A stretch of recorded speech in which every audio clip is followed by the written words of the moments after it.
အားလုံးပဲမင်္ဂလာပါဒီကနေ့ရှင်းလင်းတင်ပြချက်အစီအစဉ်ကနေနှွေးထွေးစွာကြိုဆိုပါရစေကျွန်တော်တို့အများစုဟာရေရှည်တည်ရန်တဲ့အချစ်ရေးခိုင်မြဲတဲ့အိမ်လောင်ရေးတစ်ခုကိုဘလို့တိဆောက်ရမလဲဆိုတာကိုအမြဲတွေးပူတတ်ကြတယ်မဟုတ်လားဒီနေ့မှာတော့တာယာပျော်ရွှင်ပြီးတကယ်ကိုရေရှည်တည်ရန်တဲ့အိမ်လောင်ရေးတစ်ခုရဲ့နောက်ွယ်ကတကယ်လက်တွေ့ကြတဲ့လျှို့ဝှက်ချက်တွေကိုအသေးစိတ်လေ့လာသွားကြပါမယ်ဒီတော့ဒီမေခွန်းလေးကိုအရင်ဆုံးစဉ်းစားကြည့်အောင်အချစ်တစ်ခုတည်းနဲ့တင်ရေရှည်တည်တံတဲ့အိမ်ထောင်ရေးတစ်ခုဖြစ်လာနိုင်သလားရုပ်ရှင်တွေဝတ္ထုတွေထဲမှာတော့အချစ်အရာအနှုံးကိုအောင်နိုင်တယ်လို့ဆိုကြပေမဲ့တကယ်လက်တွေ့ဘဝမှာတော့ဒီလို romantic ဆန်တဲ့အယူအဆတစ်ခုတည်းနဲ့မလုံလောက်ပါဘူးအချစ်ဆိုတဲ့ခံစားချက်ထက်ပိုမိုနဲ့ဆိုင်ပြီးနေ့စဉ်လက်တွေ့ကျင့်သုံးရမယ်အပြန်အလှန်လေးစားမှုဆိုတဲ့အရာကဒါအိမ်ထောင်ရေးကိုတကယ်ခိုင်မာစေတာဖြစ်ပါတယ်ဒီအကြောင်းအရာကိုပူပြီးရှင်းလင်းထွန်းအောင်အဓိကပန်း6ပိုင်းခွဲပြီးလည်လာကြည့်ပါမယ်။အချစ်တဲ့အရေးကြီးတဲ့လေးစားမှုနေ့စဉ်ပြောဆိုဆက်ဆံရေးဆုံးဖြတ်ချက်တွေမိသားစုတွေကိုတန်ဖိုးထားမှုပြဿနာဖြေရှင်းရေးနဲ့နောက်ဆုံးငါတို့ဆက်တဲ့စိတ်သက်ပြောင်းလဲခြင်းဆိုတဲ့အချက်တွေပဲဖြစ်ပါတယ်။ကဲဆက်လိုက်ကြရအောင်။ပထမဆုံးအပိုင်းအငင်းနဲ့လေးစားမှုကဘာလို့အချစ်ထောက်ဖို့အရေးကြီးတယ်လဲဆိုတာကိုကြည့်လိုက်ရအောင်ပါ။ဒီနေရာမှာတကယ်ကိုစိတ်ဝင်စားစရာကောင်းတာကလေးစားမှုနဲ့ပတ်သက်ပြီးလူတွေအထင်လွဲနေတဲ့အချက်ပါပဲ။လေးစားတယ်ဆိုတာတစ်ဖက်လူကိုကြောက်နေရတာအမြဲတမ်းအကြော်ပေးနေရတာမျိုးလုံးဝမဟုတ်ပါဘူးတကယ်လေးစားမှုဆိုတာသူ့ရဲ့ခံစားချက်သူ့ရဲ့တည်ရှိမှုနဲ့ဂုဏ်သိက္ခာကိုအပြန်အလှန်တမိုးထားပေးတာပါအစိတ်ကြောက်ဖြစ်စေတဲ့ကြော်ရွံ့မှုနဲ့စစ်မှန်တဲ့တမိုးထားမှုကြားကကွာခြားချက်ကိုကျွန်တော်တို့ဒေသလေးကွဲပြားနားလည်ထားဖို့အရန်ကိုအရေးကြီးပါတယ်ဟုတ်ပြီဒုတိယပိုင်းအနေနဲ့နေ့စဉ်ဆက်သွယ်ပြောဆိုမှုတွေနဲ့အတိမပြုမှုတွေအကြောင်းဆက်သွားကြမယ်တကယ်လက်တွေ့မှာစစ်မှန်တဲ့ဆက်သွယ်ပြောဆိုမှုဆိုတာကိုထိန်းချုပ်နိုင်စွမ်းနဲ့စိတ်ရှိသည့်ခတ်မှုအများကြီးလိုပါတယ်စဉ်းစားကြည့်ပါအထူးသဖြင့်တွားဖာထွက်နေတဲ့အချိန်မျိုးတွေမှာတစ်ဖက်လူကိုနာကျင်စေမယ့်စကားလုံးတွေမထွက်သွားဖို့ဆိုတာမလွယ်ဘူးလေဒါပေမဲ့တာကိုရှောင်ရပါမယ်နောက်ပြီးသူစကားပြောနေချိန်မှာကြားဖြတ်မပြောဘဲအဆုံးထိနားထောင်ပေးတာလူပုံအလဲမှာဘယ်တော့မှအရှက်မခွဲတာတွေကတကယ်ကိုမရှိမဖြစ်လိုအပ်တဲ့အလေးချင်းကောင်းနေဖြစ်ပါတယ်အိမ်ထောင်တစ်ခုမှာဆိုရင်တယောက်နဲ့ကြောက်ပါဝင်ပံ့ပိုးမှုတွေကတော့ဘေတူပါမလားဒါပေမဲ့ဒီလိုမတူညီတဲ့ပံ့ပိုးမှုတွေကိုတန်ဖိုးထားတတ်ဖို့လိုပါတယ်ဥပမာအပြင်ထွက်အလုံးလောက်တာပဲဖြစ်အိမ်မှုကိစ္စလုပ်ပြီးကလေးထိန်းတာပဲဖြစ်ဒါကတူတာဝင်ပဲလေဆိုပြီးပို့တန်တွေးလိုက်တာမျိုးကအိမ်ထောင်ရေးကိုတိတ်တဆိတ်ဒုက္ခပြနေတဲ့အရာပါမှန်ကန်တဲ့လို့ရကတော့မြေရန်ကျေးဇူးတင်ကြောင်းပြတာ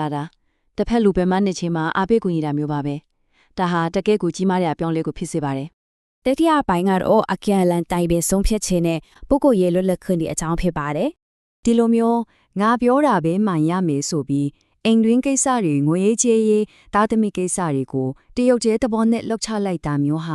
အဖွဲ့အစည်းဆိုတဲ့စိတ်ဓာတ်ကိုလုံးဝဖျက်ဆီးပစ်လိုက်တာပါပဲအဲ့ဒီအစားသဘောထားကွဲလွဲမှုတွေကိုလက်ခံပြီးတစ်ဖက်လူရဲ့အမြင်ကိုပါထက်တွက်တဲ့အပြန်လန်တိုင်ပင်ဆွေးနွေးခြင်းမျိုးကိုအစားထိုးအသုံးပြုရပါမယ်တိုင်ပင်တယ်ဆိုတာအားနည်းချက်မဟုတ်ပါဘူးအသင်အဖွဲ့စိတ်ဓာတ်ပါဒီနေရာမှာအထူးပြောချင်တာလေးတစ်ခုရှိတယ်အကြောင်းပြောချက်မရှိပဲဖုန်းစစ်တာလိုက်ဆောင်ကြည့်တာတွေလုပ်ဖူးကြလားပွင့်လင်းပြောရင်အဲ့ဒါဟာလိစားမှုမရှိတာကိုပြနေတာပါပဲစစ်မှန်တဲ့ယုံကြည်မှုဆိုတာသူ့ရဲ့ကိုယ်ပိုင်အချိန်ဆိုလိုတာကမိထိုင်းပေါ့လေသူအာသနာသူတငယ်ချင်းတွေနဲ့တွေ့ဆုံတာတွေကိုမချုပ်ချယ်ပဲခွင့်ပြုဖေးခြင်းကသာတကယ့်ယုံကြည်မှုပြရုပ်တစ်ခုဖြစ်ပါတယ်စတုထအပိုင်းအနေနဲ့လေးစားမှုဆိုတဲ့စဝိုင်းကိုကိုယ်အိမ်တော်ဖတ်တယောက်တည်းတင်မကပဲမိသားစုတွေစီကိုပါဘလို့ချဲထွင်မလဲဆိုတာကြည့်ရအောင်ဒီအချက်လက်တွေထဲမှာတော်တော်လေးပြတ်သားတဲ့ရည်တည်ချက်တစ်ခုပါပဲအဲ့ဒါကဘာလဲဆိုတော့အိမ်ထောင်ဘက်ရဲ့မိသားစုကိုနှိမ်ချတာစော်ကားတာဟာအိမ်ထောင်ဘက်ကိုယ်တိုင်ကိုထိုက်ရိုက်စော်ကားလိုက်တာနဲ့အတူတူပဲဆိုတာပါပဲကိုမိဘကိုလေးစားစေခြင်းနဲ့ဆိုရင်သူ့ရဲ့မိဘဆွေမျိုးတွေကိုလည်းတိုင်းတူရည်တူလေးစားရပါမယ်ဒါဟာရွေးချယ်ဆွေရမဟုတ်ဘူးနော်မထင်မနစ်လုပ်ရမယ့်တာဝန်တစ်ခုပါသင်စမပိုင်းကတော့လူတိုင်းကြုံရတတ်တဲ့အားနည်းချက်တွေနဲ့ပြဿနာဖြေရှင်းခြင်းအကြောင်းပါလူတိုင်းမှာအားနည်းချက်ဆိုတာတော့ရှိကြတာချီပါပ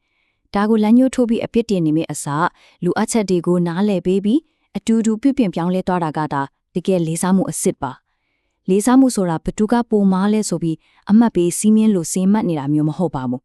အတူတူကပိုကောင်းလာအောင်စူးစမ်းတာမျိုးပါတခါတလေစိတ်တူလို့အရန်ဖြစ်ကြပြီဆိုတော့အဲ့ဒီအခါမှာတော့စီးမကြော်ပါဖို့အရန်အရေးကြီးပါတယ်မှန်ကန်မြတာတဲ့ fair fight ဖြစ်ဖို့အဆင့်3ဆင့်ရှိပါတယ်ပထမဆုံးအဓိကပြဿနာကိုပဲအဖြေရှာပါဒုတိယအတိတ်ကအမဟောင်းတွေကိုပြန်မဖော်ပါနဲ့တတိယတစ်ဖက်လူရဲ့မိသားစုကိုဆွဲမထည့်ပါနဲ့ရန်ဖြစ်နေတဲ့အချိန်မှာတော့ငါရှိကလူဟာငါချက်ရတဲ့သူပဲဆိုတဲ့အတီလေးကိုမမေ့ပဲလေးစားမှုကိုထင်သိမ်းထားဖို့လိုပါတယ်နောက်ဆုံးအပိုင်း6ပါငါဆိုတဲ့စိတ်ကနေငါတို့ဆိုတဲ့စိတ်စီကိုကိုပြောင်းချင်းထည့်ပါတယ်ဒီကောင်းနှုတ်ချက်လေးကိုတတိထားကြည့်စီခြင်းလေ အပြန်အလှန်လေးစားမှုရှိတဲ့အိမ်ထောင်ရေးမှာငါဆိုတဲ့အတာထက်ငါတို့ဆိုတဲ့စိတ်ဓာတ်ကပုံမအားကောင်းပါရတဲ့တကယ့်ကိုခွာပါတဲ့စကားလေးပါတစ်ဖက်လူကိုနဲ့တန်းတူဖြစ်တဲ့လူသားတယောက်ကိုဖြစ်တတ်မှပြီးသူစန္ဒခံစားချက်နဲ့တိခါကိုတန်ဖိုးထားခြင်းဟာတာယာတဲ့အိမ်ထောင်ရေးရဲ့အကြီးမားဆုံးလျှော့ချက်ပါပဲ ဒီတော့ဒီကနေ့ရှင်းလင်းတင်ပြချက်ကိုဒီမေကွန်းလေးနဲ့ညီကုန်းချိုပါစီတကယ်ကိုရေရှည်တည်တံ့ခိုင်မြဲတဲ့ဆက်ဆံရေးတစ်ခုဟာတယောက်တည်းရဲ့ဆန္ဒတွေအပေါ်မှာယက်တည်နေတာလားဒါမှမဟုတ်အပြန်လန်ဖေးမကူညီတဲ့လက်တွဲဘော်ရဲ့ခွန်အားအပေါ်မှာယက်တည်နေတာလားအဖြေကတော့ရှင်းပါတယ်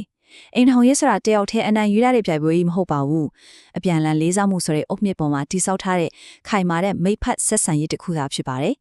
ဒီလေးလာမှုလေးကနေရရှိတဲ့အတွေ့အမြင်တွေကိုလက်တွဲဘဝမှာအကျိုးရှိရှိအသုံးပြုနိုင်ကြလိမ့်မယ်လို့ယုံကြည်ပါတယ်